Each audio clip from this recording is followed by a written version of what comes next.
In this video, we're coming up to an intersection with a student, and the light turns yellow, and they made the call to stop, and it could have been fine if we'd gone through, and it was fine that we stopped. Just keep in mind, whatever decision you make, you stick to it, because if you flip-flop on your decision, it can cause confusion for other road users.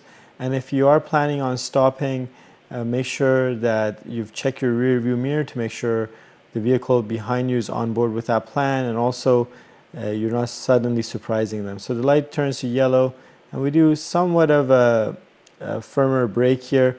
And if you can see here, we've kind of stopped a little bit past the stop line, so we should probably stop right about here, but instead we stopped slightly on top of the line.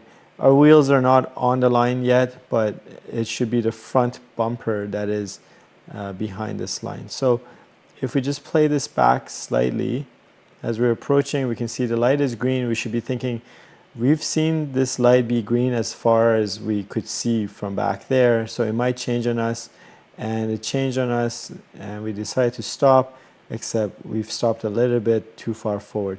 So just going back here again, we can see that there's no one coming up or was waiting at the intersection to turn left, so there was the one less hazard here if we were trying to clear the intersection on this yellow.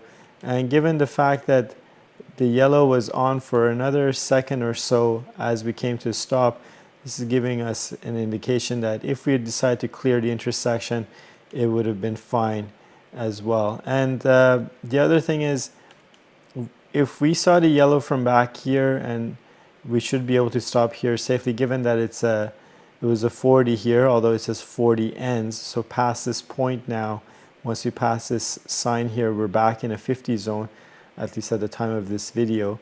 But since the solid white line was beside us and we saw the yellow from here, if we're going the speed limit, we should be able to clear the intersection without seeing the red pass above our head.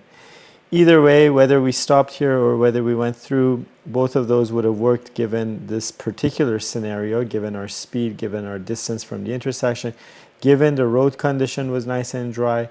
But again, always make sure that you keep one eye on the rear view mirror to see who's behind you, how close are they following.